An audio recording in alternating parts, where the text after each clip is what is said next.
द्वितीय सतीखंड प्रथम अध्याय। जय श्री गणेश। सती चरित्र वर्णन। दक्ष यज्ञ विध्वंस का संक्षिप्त वृतांत तथा सती का पार्वती रूप में हिमालय के यहाँ जन्म लेना। श्री शिवाय नमस्तुभ्यम। नारद जी बोले, हे विद्या, भगवान शंकर की कृपा से आप सब कुछ जानते हैं। आपने शिव और पार्वती की बहुत ही अद्भुत तथा मंगलकारी कथाएं कही है। आपके मुखारविंद से निकली हुई शंभु की श्रेष्ठ कथा को सुनकर मैं अतृप्त ही हूँ। हे प्रभु, मैं उसे पुनः सुनना चाहता हूँ। हे विदे, पहले आपने शंकर के पूर्णास महेशान कैलाशवासी तथा जितेंद्रिय जिन रुद्र का वर्णन किया, वे योगी जितेंद्रिय विष्णु आदि सभी देवताओं से सेवा के योग्य संतों की परम गति निर्विकार महाप्रभु निर्द्वंद होकर सदैव क्रीड़ा करते रहते हैं।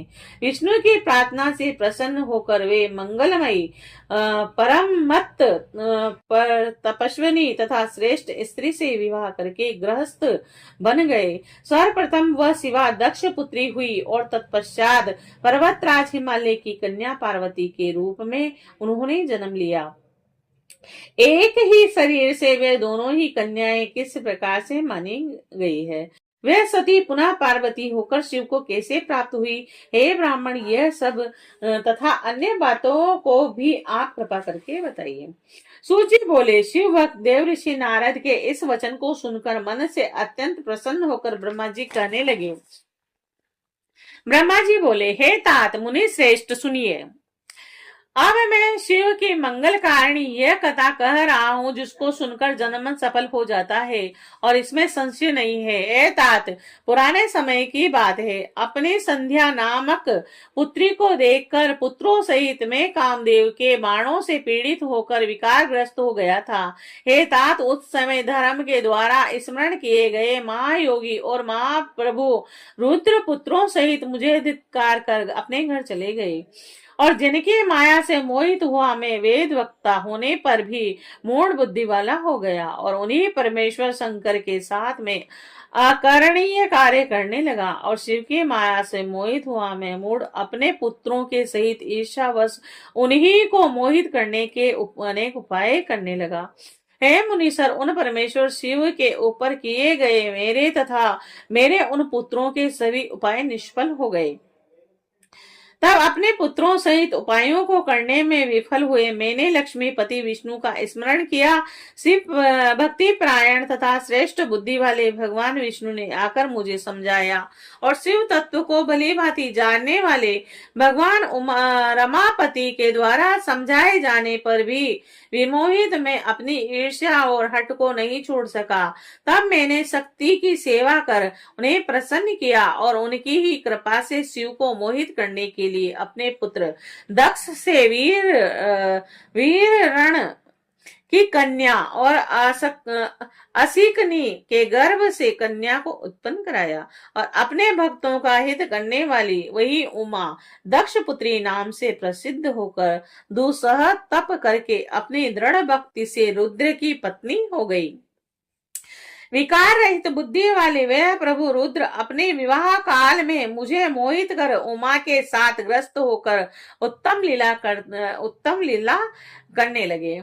उमा के साथ विहार कर संतान उत्पन्न करने की इच्छा से अपने कैलाश पर्वत पर जाकर स्व इच्छा से शरीर धारण करने वाले तथा सदा स्वतंत्र रहने वाले सदाशिव अत्यंत विमोहित होकर उनके साथ रमण करने लगे। हे मुने, उनके साथ विहार करते हुए निर्विकार शिव का वह सुखकारी बहुत सा समय बीत गया। तदंतर किसी निज इच्छा के कारण रुद्र की दक्ष से स्पर्धा हो गई और उस समय शिव की माया से दक्ष मोह से ग्रस्त महामूढ़ और अहंकार से युक्त हो गया और उनके ही प्रभाव से महान अहंकारी मूढ़ बुद्धि और अत्यंत विमोहित हुआ वह दक्ष उन्हीं महाशांत तथा निर्विकार भगवान हर की निंदा करने लगा।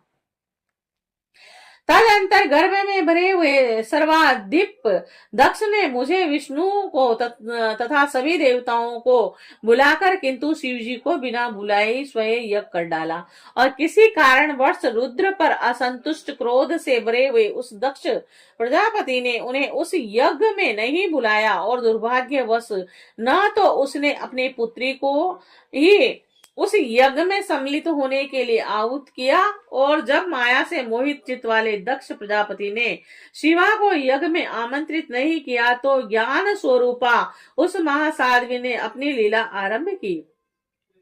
वे शिव जी की आज्ञा प्राप्त कर गर्भ युक्त दक्ष के द्वार आमंत्रित न होने पर भी अपने पिता दक्ष के घर पहुंच गई, और उन देवी ने यज्ञ में रुद्र के भाग को न देखकर और अपने पिता से अपमानित होकर वहां उपस्थित सभी की निंदा करके योग अग्नि से अपने शरीर को त्याग दिया। यह सुनकर देव देवेश्वर रुद्र दुस्सह क्रोध करके अपनी महान जटा उखाड़कर वीरभद्र को उत्पन्न किया। गणों सहित उसे उत्पन्न करके मैं क्या करूं, ऐसा कहते हुए उस वीरभद्र को शिवजी ने आज्ञा दी, हे वीरभद्र, दक्ष के यज्ञ में आए हुए सभी का अपमान करते हुए तुम यज्ञ का विध्वंस करो। और शिव की इस आज्ञा को पाकर महाबलवान तथा पराक्रमी वह गणेश्वर वीरभद्र अपनी बहुत सी सेना लेकर यज्ञ विध्वंस के लिए वहां शीघ्र ही पहुंचा, और उसकी आज्ञा से उन गणों ने वहां महान उपद्रव प्रारंभ किया, और उस वीरभद्र ने उन सबको दंडित किया और दंड पाने से कोई भी न बचा। वीरभद्र ने देवताओं के साथ विष्णु को भी जीतकर दक्ष का सिर काट लिया और उस सिर को अग्नि में हवन कर दिया, और इस प्रकार महान उपद्रव करते हुए उसने यज्ञ को विनिष्ट कर दिया। और तत्पश्चात वह कैलाश पर गया और उसने शिव को प्रणाम किया, और इस प्रकार यज्ञ का विध्वंस हो गया। देवताओं के देखते देखते रुद्र के अनुचर वीरभद्र आदि ने यज्ञ को विघ्न नष्ट कर दिया। और हे मुने, श्रुतियों और स्मृतियों से प्रतिपादित यह नीति जान लेनी चाहिए कि श्रेष्ठ प्रभु रुद्र के रुष्ट हो जाने पर लोक में सुख कैसे हो सकता है। और इसके बाद सभी देवताओं ने यज्ञ की पूर्णता के लिए भगवान रुद्र की स्तुति की, और उस उत्तम स्तुति को सुनकर रुद्र प्रसन्न हुए, और उन दीन वत्सल भगवान रुद्र ने सबकी प्रार्थना को सफल बना दिया। और अनेक प्रकार की लीला करने वाले महात्मा शंकर महेश ने पूर्वोत्तर कृपालुता की। उन्होंने दक्ष प्रजापति को जीवित कर दिया और सभी लोगों का सत्कार किया। तद उपरांत कृपालु शंकर ने दक्ष से पुनः यज्ञ करवाया। हे मुने, उस यज्ञ में विष्णु आदि सभी देवताओं ने बड़े प्रसन्न मन से भक्ति के साथ रुद्र का विशेष रूप से पूजन किया। सती के शरीर से उत्पन्न तथा सभी लोगों को सुख देने वाली वह ज्वाला पर्वत पर गिरी, और वह लोगों के द्वारा पूजित होने पर सुख प्रदान करती है। ज्वालामुखी के नाम से प्रसिद्ध वे ब्रह्मा देवी, कामनाओं को पूर्ण करने वाली तथा दर्शन से समस्त पापों का विनष्ट करने वाली है। संपूर्ण कामनाओं के फल की प्राप्ति हेतु लोग इस समय अनेक विधि विधानों से महोत्सव पूर्वक उनकी पूजा करते हैं। तदंतर वे सती देवी हिमालय की पुत्री के रूप में उत्पन्न हुई। तब उनका पार्वती यह नाम विख्यात हुआ, और उन देवी ने पुनः कठिन तपस्या के द्वारा उन्हीं परमेश्वर शिव की आराधना कर कर उन्हें पति रूप में प्राप्त किया। हे मुनीश्वर, जो आपने मुझसे पूछा था वह सब मैंने कह दिया, और जिसे सुनकर मनुष्य सभी पापों से छुटकारा प्राप्त कर लेता है। जय शिव शंभो। जय